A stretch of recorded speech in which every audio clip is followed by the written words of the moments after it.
Assalamualaikum warahmatullahi wabarakatuh. Sebelumnya, perkenalkan dulu nama saya Ansa Darukutni, NIM 123190014. Dan di sini saya ditemani teman saya bernama Anggit Restu Abadi dengan Iya, NIM perkenalkan nama saya nama Anggir Restu Abadi, 123190026. NIM 123190026. Lanjut, Mas. Oke, uh, pada kesempatan kali ini di sini kami akan mempresentasikan tugas akhir dari mata kuliah sistem cerdas dan pendukung keputusan. Nah, di sini kami mengambil judul dengan nama Forecasting Bakat Wirausahawan menggunakan metode forward chaining dan algoritma KNN. Nah, eh, sorry. Nah, untuk pokok permasalahannya sendiri, di sini kami ada dua pokok permasalahan. Yang pertama yaitu mengidentifikasi sifat utama pada mahasiswa, dan yang kedua mencari tahu bakat wirausaha pada mahasiswa. Untuk pokok permasalahan yang pertama ini, di sini kami melihat bahwa pada mahasiswa itu memiliki suatu sifat-sifat utama tertentu yang nanti bisa menentukan bagaimana perilaku dari mahasiswa tersebut. Kemudian yang kedua ini dari sifat utama tadi dan dari beberapa parameter lainnya juga kita melihat bahwa kita bisa mencari tahu bakat wirausaha yang ada pada mahasiswa. Ada lanjutan dari Anggit? Ya, untuk tambahannya kenapa kami mengambil pokok permasalahannya? Untuk tambahan pokok permasalahannya, yaitu mencari tahu bakat wirausahawan pada siswa. Karena pada setiap universitas itu kan sekarang peminatan untuk menjadi seorang wirausahawan itu semakin meningkat. Nah, tujuan dari sistem pendukung keputusan ini jadinya ketika emang ada minat dari seorang mahasiswa tersebut, jadinya pihak universitas itu dapat mengukur kemampuan dari mahasiswa tersebut dengan beberapa parameter seperti dari kepribadiannya, dari inovasinya, dari pengalaman proyeknya, dari berbagai macam pencapaian pembelajarannya. Nah, nantinya parameter-parameter tersebut digunakan sebagai alat ukur gimana itu kemampuan dari seorang wirausahawan mahasiswa tersebut. Mungkin tambahannya sekian, mungkin bisa dilanjutkan, Mas. Oke, saya lanjutkan. Di sini kami menggunakan dua metode ya. Yang pertama ada forward chaining dan yang kedua ada klasifikasi KNN. Yang pertama tuh forward chaining. Nah, forward chaining sendiri untuk sebelumnya merupakan bagian dari yang namanya sistem cerdas, sistem pakar. Nah, untuk forward chaining sendiri itu pengertiannya merupakan suatu penelusuran yang dimulai dari fakta untuk mendapatkan kesimpulan yang terdapat pada suatu sistem. Nah, di sini sistemnya sistem pakar. Secara garis besar, sistem pakar itu merupakan suatu sistem yang dapat menyelesaikan masalah yang dimana sistem tersebut mengadopsi aturan-aturan atau rule yang dibuat manusia ke dalam komputer. Nah, aturan tadi itu didapatkan dari para ahli. Nah, kemudian untuk yang kedua itu ada klasifikasi KNN. Klasifikasi Sebelum KNN lanjut sendiri itu ke klasifikasi, aku mau menambahkan terlebih dahulu terkait forward chaining. Jadinya ya seperti boleh. yang Anas bilang tadi, yang forward chaining itu merupakan basisnya dari knowledge tadi yang telah kita bentuk sebelumnya dari rule-rule tersebut. Jadinya pada penelusurannya nantinya berbasis aturan. Jadinya pengetahuan tersebut direpresentasikan dengan menggunakan aturan berbentuk if dan then. Jadinya bentuk ini digunakan apabila dimiliki sejumlah pengetahuan tadi yang telah disebutkan Anas tadi pada satu permasalahan tertentu. Nah, pada kesempatan kali ini untuk pengetahuannya itu kami bentuk sendiri, yaitu sebagai alat ukur dari kepribadian mahasiswa tersebut yang akan digunakan sebagai parameter untuk data mining-nya nanti. Jadinya bentuk ini digunakan apabila jadinya di samping itu bentuk ini juga digunakan apabila dibutuhkan penjelasan tentang langkah-langkah pencapaian solusi tersebut. Sekian tambahan untuk forward chaining, mungkin langsung bisa dilanjutkan ke penjelasan klasifikasi KNN. Oke, pada klasifikasi KNN itu merupakan dua kata yang berbeda ya. Yang pertama itu ada klasifikasi dan yang kedua ada KNN. Nah, KNN sendiri merupakan satu bagian dari algoritma K nearest neighbor, nama panjangnya, yang kalau pengertiannya yaitu sebuah metode yang untuk melakukan klasifikasi terhadap objek berdasarkan data pembelajaran yang jaraknya paling dekat dengan objek tersebut. Nah, biasanya di KNN ini kita menghitung jaraknya itu ada beberapa cara ya. Yang pertama dengan menggunakan perhitungan Herculean dan yang lainnya. Contoh lainnya itu ada perhitungan Minskov. Nah, secara garis besar KNN tadi itu kan bagian dari klasifikasi. Nah, pengertian dari klasifikasi ini kita mengelompokkan suatu data dengan parameter tujuan yang kita punya. Nah, klasifikasinya sendiri itu merupakan bagian dari data mining. Nah, data mining itu apa? Data mining itu merupakan suatu proses pengumpulan informasi dari suatu data yang besar. Nah, seringnya tuh data mining ini menggunakan metode statistika matematika. Oke. Nah, mungkin dari Anggit ada tambahan gitu? Ya, tambahan sedikit ya untuk memperjelas yang apa itu KNN tadi. Jadinya KNN itu kan merupakan yang Anas bilang tadi kan sebuah metode klasifikasi. Jadinya data pembelajaran tersebut, data training tersebut diproyeksikan ke ruang berdimensi banyak. Nah, untuk data training yang kami punya dalam hal pengembangan sistem pendukung keputusan untuk forecasting bakat wirausahawan ini ada sebanyak 15 data. 15 variabel. Nah, variabel-variabel tersebut nantinya kami proyeksikan ke ruang berdimensi banyak, di mana masing-masing dimensi mempresentasikan fitur dari data tersebut. Ruang ini dibagi menjadi bagian-bagian berdasarkan klasifikasi data pembelajaran. Sebuah titik pada ruangan tersebut itu nanti akan menunjukkan di mana koordinatnya. Jadinya penelusurannya nanti berdasarkan dari kedekatan dari sebuah titik-titik tersebut. Mungkin untuk penjelasannya bisa dilanjutkan, Anas. Oke, dua metode ini yang kami gunakan untuk forecasting atau meramalkan. Untuk pengertian forecasting sendiri yang saya ambil dari beberapa ahli, salah satunya di sini ada ahli yang namanya Lalu Sumayang ya. Menurut Lalu Sumayang, peramalan sendiri adalah sebuah perhitungan yang objektif dan menggunakan data-data masa lalu untuk menentukan sesuatu di masa yang akan datang. Nah, ini sesuai dengan yang punya kami. Di sini kami memprediksi bakat dari wirausahawan pada masa yang akan datang dengan menggunakan data-data pada mahasiswa yang ada di masa sekarang dan masa lalu. Begitu. Nah, untuk penjelasan mengenai forward chaining-nya sendiri akan dijelaskan oleh saudara Anggit ya. Boleh Git, persilahkan Git. Oke, terima kasih Anas. Jadinya ya untuk selanjutnya aja Nas. Nah, pada forward chaining yang kami gunakan di sini ya tentunya forward chaining itu merupakan sistem pakar di mana harus mempunyai knowledge terlebih dahulu sebagai patokan dari sistem tersebut dengan rule yang kita sebut tadi kan if then. Nah, untuk rule-nya di sini kami mempunyai ada 15 rule. Yang ini masing-masing rule ini merujuk kepada sebuah sifat dominan dari seorang mahasiswa tersebut. Mungkin bisa dilanjut slide selanjutnya.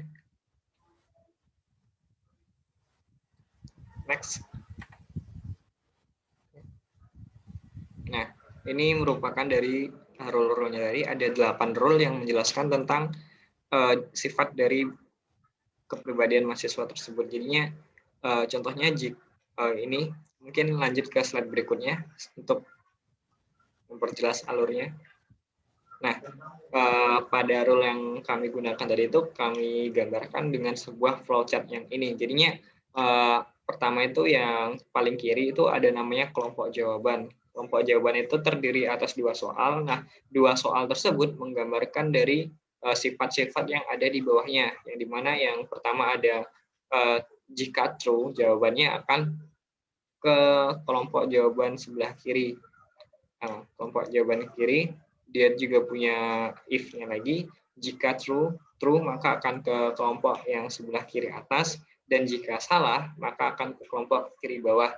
Nah, yang itu tuh nanti akan dikerucutkan kembali dengan if then. Jika yang kelompok atas itu jika nilainya benar maka akan bernilai positif sifatnya, dan jika salah maka nanti akan nilainya berupa passion. Nah, begitu untuk seterusnya. Mungkin selanjutnya. Next. Sorry Git, mau nambahin. Oh iya, boleh. Di sini tuh kelompok-kelompok jawaban ini tuh menggambarkan dari jawaban pada akhir ya. Semisal di sini ada kelompok jawaban kiri atau true-nya ketika kelompok jawaban pertama itu menggambarkan 3 sifat di sini, yaitu positivity, passion, dan vision. Nah, kemudian ketika dia bergerak lagi ke cabang yang berikutnya, misal cabang yang atas ini, jawaban yang atas ini tuh sudah menggambarkan 2 sifat ini. Nah, lanjut ke cabang berikutnya. Nah, ketika nanti ada seseorang memilih salah satu jawaban di sini, itu tuh sudah mengkerucut sekali nilai jawabannya dan lebih tertuju juga satu sifat aja. Nah, untuk yang bawahnya pun sama. Ketika di awal dia nanti menggambarkan 3 sifat ini, yaitu passion, work ethic, dan resilience. Kemudian mengkerucut ke 2 sifat aja, yaitu passion dan work ethic. Kemudian ketika dia milih jawaban ini, otomatis nanti sifatnya passion. Oke, gitu. Boleh lanjut.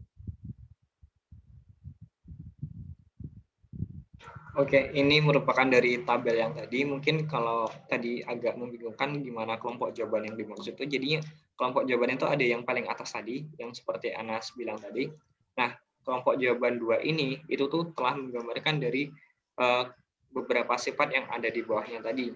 Mungkin lebih jelasnya nanti kalau di akhir aja ya, kalau kita demo aplikasi nanti. Mungkin dari Anas ada yang ditambahkan.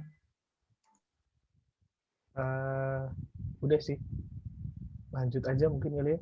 Ya, lanjut. Nanti kita jelaskan sembari demo aplikasinya nanti. Nah, maaf. Lanjutnya itu ada klasifikasi KNN ya. Pada klasifikasi KNN ini di sini saya yang akan menjelaskan. Nah, di sini saya menampilkan diagram alir dari algoritma KNN secara umum. Di sini saya mengambil dari Google ya. Di sini mulai dari KNN, terus pertama kita input data testing, kemudian kita menetapkan nilai K-nya berapa, kemudian kita di sini menghitung jarak ekludian dengan menambahkan data sampel, kemudian mengurutkan hasil perhitungan jarak, setelah itu memilih alternatif terbanyak, dan memiliki output yaitu hasil keputusannya. Nah, di sini kami memiliki dataset dengan jumlah kolom kurang lebihnya ada 17 atau 18. Nah, data-data ini kita dapatkan dari Kaggle ya, dengan nama ini, Kaggle, nama Anda, Entrepreneurial Competency in University Study. Nah, di data-data ini nih ada beberapa data yang tidak kita perlukan. Salah satunya di sini ada reason for. Reason for ini apa? Yaitu ketika ada suatu mahasiswa yang tidak menjadi wirausahaan dan mereka akan memberikan alasan, nah itu reason for. Nah, di sini ada beberapa kolom lainnya. Contohnya di sini ada education sector, kemudian ada individual project, kemudian ada umur, ada gender, tempat tinggal, kemudian ada punya idola, kemudian ini ada beberapa tabel nilai mengenai perilaku mereka atau sifat-sifat mereka dengan skala 1 sampai 5 ya. Kemudian di sini juga ada apakah memiliki kelainan mental atau tidak. Kemudian di sini key traits, sifat utama tadi yang kita dapetin dari forward chaining. Dan yang terakhir ada tujuannya. Kalau dia 1 berarti dia menjadi wirausahawan, kalau dia 0 maka dia tidak menjadi wirausahawan. Nah, lanjut ke proses yang pertama, yaitu perhitungan neighbor ya. Nah, di sini untuk menghitung neighbor sini ada 2 tahap. Yang pertama yaitu menghitung akar dari seluruh jumlah data point. Di sini kebetulan kita punya 215 data point. Kemudian kita langsung aja cari akarnya yaitu 14,76. Kemudian kita bulatkan ke bawah. Nah, setelah kita dapatkan nilai akarnya, kemudian kita lanjutkan ke bulatkan bilangan ganjil. Nah, setelah bulatkan ke bawah, kita bulatkan ganjil, kita ambil angka 13. Kenapa kita bulatkan ke bawah? Karena biar datanya itu lebih presisi. Nah, berikutnya ada perhitungan ekludian pada distance pada KNN. Nah, di sini ada rumusnya, yaitu perhitungannya pakai akar ya. Akar dari data baru parameter pertama dikurangi dengan data lama parameter pertama dikuadratkan. Begitu seterusnya sampai ke data 15, parameter 15. Nah, di sini ada contoh ya dari kami. Nah, untuk di bagian kanan ini ada pengertiannya, yaitu jika bidang pendidikan tadi itu kan masih berbentuk angka ya, kita perlu mentransformasikan dalam bentuk angka. Nah ini jika 1 maka dia art musician, kalau 2 engineering science, kalau 3 dia economic science, kalau 4 itu business studies, commerce and law, 4 itu humanities and social science, 5 itu language and cultural studies, 6 itu mathematics or natural science, 7 itu medicine or health science, dan yang 8 itu another atau other yang tidak termasuk dari 7 yang tadi. Nah, sifat utama pun sama, kita transformasikan dalam bentuk angka. Yang pertama di sini ada passion, yang kedua ada positivity, yang ketiga ada vision, yang keempat ada work ethic, yang kelima ada resilience. Nah, kemudian kita mengambil salah satu data sampel baru ya. Di sini kita misalkan kita punya satu data siswa baru yang bidang pendidikannya language and cultural studies, yaitu 3, kemudian dia tempat tinggalnya di kota, kemudian dia punya project individu, tapi dia tidak punya influencer, kemudian umurnya 22, kemudian jenis kelaminnya pria, nah, kemudian dia menilai bahwa ketekunannya dia 3, kompetitifnya 2, inisiatifnya 3, kemandiriannya 1, motivasinya 4, percaya diri 5, kesehatan mental 3, dan kelainan mentalnya dia punya.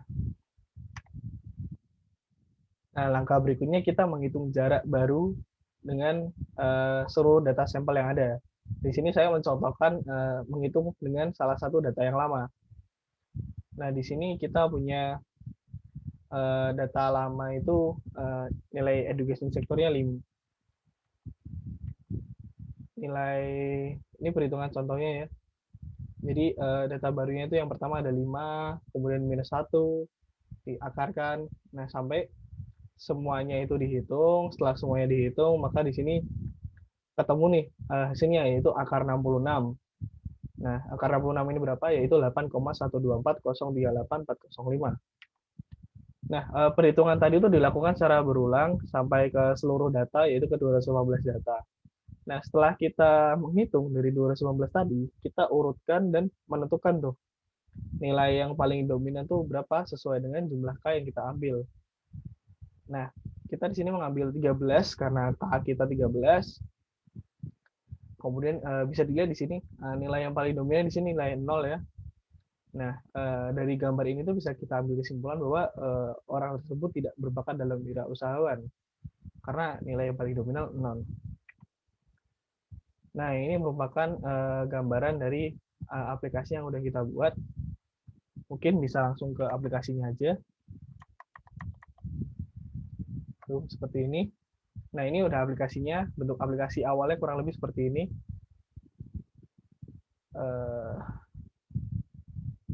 Boleh gitu dijelasin mengenai yang forward chaining-nya gitu? Terima kasih Mas. Untuk yang forward chaining tadi kan itu kan ada beberapa sifat yang akan digambarkannya tadi. Nah, itu tadi yang penelusuran yang kami maksudkan tadi itu jika if then-nya, jika misalnya coba klik yang di bawah Nas itu nanti akan then-nya itu nanti ke kelompok jawaban yang sebelah kanan penglihatan kita. Nah, itu maksudnya jadinya kalau diklik yang di atasnya tadi, coba diklik yang di atas Nas. Nah, kalau yang diklik di atas nanti forward chaining-nya akan mengarahkan ke yang sebelah kirinya. Nah, kita coba yang situ tadi, dan kalau kita klik lagi, itu tuh nanti akan mengerucutkan lagi ke sifat yang digambarkannya. Coba diklik, Mas. Nah itu tadi, ya. Coba diklik lagi yang step 3-nya, dan step 3 itu merupakan step terakhir yang akan menggambarkan detailnya dari sifat yang diambil. Nah, itu nanti bisa terlihat di sebelah kanannya, yang ini sifat utamamu itu tadi ada vision atau positivity sesuai dengan jawaban yang diambil dari usernya. Mungkin dari Anas untuk yang forward chaining ada tambahan? Cukup sih.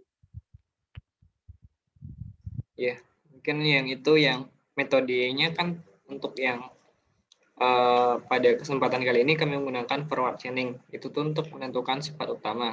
Kenapa sifat utama yang ditentukan terlebih dahulu? Karena itu merupakan dari akar dari beberapa tingkah laku dari mahasiswa tersebut. Jadinya soalnya ada yang bersifat positivity dan lain-lainnya itu nanti akan menggambarkan beberapa sifat yang berapa ukur dari skala dari dirinya tadi. Mungkin lanjut Anas untuk penjelasan KNN-nya. Oke, untuk penjelasan KNN-nya, di sini kita memerlukan beberapa data tambahan dari seseorang ya. Yang pertama, kita masukkan bidang pendidikan di sini. Nah, semisal kita mau masukin art or music design, kemudian kita tempat tinggalnya di desa. Kemudian kebetulan kita punya project individu, kita juga punya idola influencer nih. Umur kita sekarang 20, jenis kelamin kita pria. Nah, kemudian di sini kita disuruh mengukur diri kita sendiri dalam skala 1 sampai 5. Sifat-sifat tersebut. Semisal di sini sifat ketekunan saya ini agak kurang gitu, berarti kita ambil 2. Kemudian kompetitif saya sangat kompetitif, kita 5. Saya kurang inisiatif, tapi ya masih cukup inisiatif lah, berarti 3. Saya memiliki motivasi yang kuat dari diri saya, berarti 4. Kebetulan saya memiliki kesehatan mental yang baik, jadi kita bisa masuk ke 5. Saya juga cukup mandiri karena saya bertempat tinggal di desa, gitu. Boleh 4. Tapi saya kurang percaya diri. Nah, kita bisa masukin ke 1. Kelainan mental di sini kita tidak punya, misal. Nah, jadi data-data ini akan diproses secara otomatis oleh sistem. Ini cukup memerlukan waktu karena sistem di sini akan memproses data-data tersebut dengan perhitungan. Kita tunggu dulu sebentar.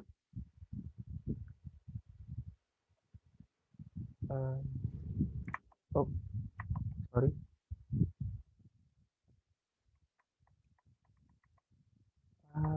Tunggu dulu sebentar. Cukup lama ya, karena komputer saya sendiri cukup lambat. Ditunggu aja. Nah, di sini langsung muncul, maaf, kamu tidak berbakat menjadi entrepreneur. Nah, ini sudah merupakan hasil dari yang tadi. Dia akan mengambil dari parameter-parameter di sini, kemudian di sini, dan sifat utama yang kita dapetin tadi. Oke. Nah, mungkin berikutnya bisa langsung pindah ke ini kali ya, ke perhitungan manualnya. Saya coba buka terlebih dahulu untuk perhitungan langsung manualnya. saja, Mas. Oke, tunggu sebentar.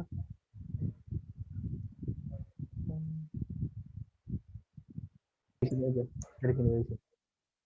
Oke, mungkin langsung masuk ke ininya, Excel-nya aja untuk melihat perhitungan manualnya. Coba dipindah, Nas. Nah, ini dia.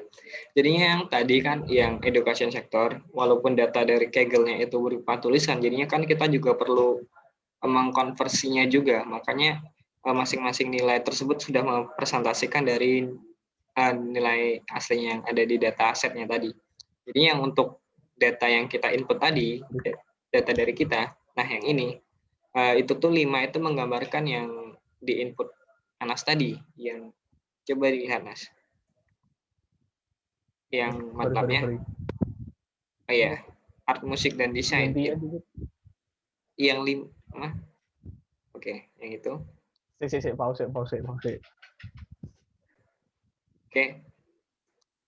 Untuk memastikan yang ada di aplikasinya tadi, coba kita inputkan yang art, musik, or desain. Coba lihat PPT-nya lagi, Nas, yang art, musik, dan desain itu nomor berapa ya tadi ya?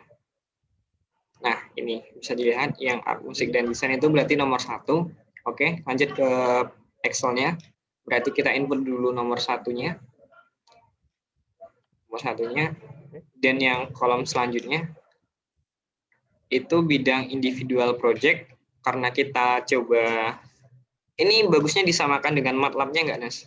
Samakan aja. Oh iya, untuk validasi ya. Berarti untuk punya proyek individu, nilainya yes, berarti kita input 1 dan umur 20. Tempat tinggal berarti 0. Umurnya 20. Tempat tinggalnya, gendernya laki-laki. Tempat tinggalnya tadi di desa, 0. Lanjut, Nas. Yang F itu influence. Yang di MATLAB-nya berapa tadi?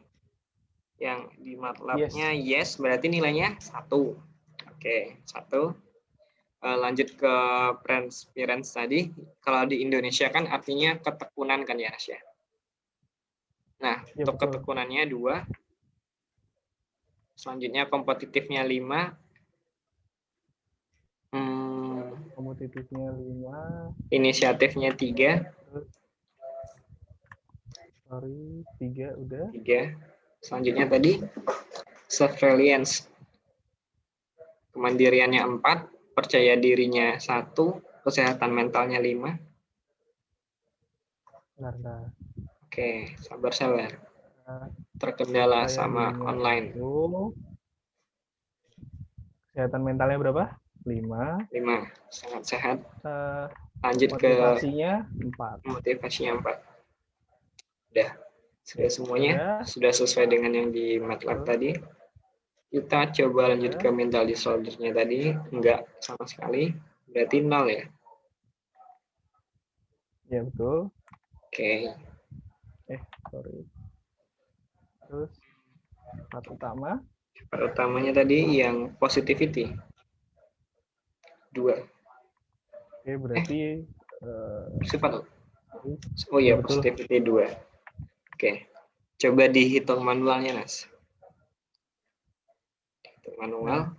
Nah, ini diurutkan. Ya, mungkin untuk penjelasannya coba Anas lagi. Oke. Jadi setelah kita inputkan tadi, kita ini urutkan dari yang terkecil ke terbesar. Nah, di sini kita udah diurutkan nih. Terus kita ambil 13 teratas. Karena apa 13? Karena tadi kita punya K itu 13 ya. Di sini kita bisa anggap aja highlight aja 13. Bentar. 1, 2, 3, 4, 5, 6, 7, 8, 9, 10, 11, 12, 13. Oke, kita highlight, kita beri warna kuning. Nah, dari 13 ini kita bisa lihat ya, nilai yang paling dominan di sini adalah angka 0, itu 1, 2, 3, 4, 5, 6, 7, 8. Nah, dari 8 siswa, 8 dari 13 siswa itu tidak berbakat wirausahawan dari data yang tadi. Nah, oleh sebab itu kita bisa mengambil bahwa data-data ini mempresentasikan bahwa orang tersebut tidak berbakat menjadi entrepreneur. Jadinya tujuan dari permasalahan tadi sudah terjawab. Kalau emang jadinya pihak universitas itu kalau emang pengen mengarahkan mahasiswanya supaya menjadi entrepreneur khususnya, jadinya bisa berkaca dari beberapa data yang diinputkan tadi. Jika tidak, maka akan untuk solusinya maka akan dari pihak universitas menghadirkan sistem pembelajaran yang dapat meningkatkan parameter-parameter yang digunakan sesuatu tersebut untuk menjadi seorang wirausahawan. Jadinya berdasarkan dari permasalahan tadi, jadinya solusinya untuk menghadirkan sistem keputusan pembelajaran di pihak kampus supaya sesuai dengan minat pembelajaran mahasiswa tersebut, apakah ingin menjadi entrepreneur atau tidak. Mungkin dari Anas ada tambahan? Cukup dari satu. Oke. Mungkin untuk sistem pendukung keputusan kami ini segeranya akan bisa diperbaiki lagi lebih lanjut supaya bisa benar-benar diimplementasikan di berbagai bidang pendidikan, terkhususnya sebagai pengambilan keputusan minat belajar mahasiswa atau lainnya yang mendukung ke kegiatan pengembangan diri lainnya. Dari saya cukup seperti itu. Mungkin dari Anas? Oke, dari saya juga sudah cukup. Di sini saya meminta maaf jika ada salah kata atau kurangnya. Sekian dari kami. Wassalamualaikum warahmatullahi wabarakatuh. Waalaikumsalam.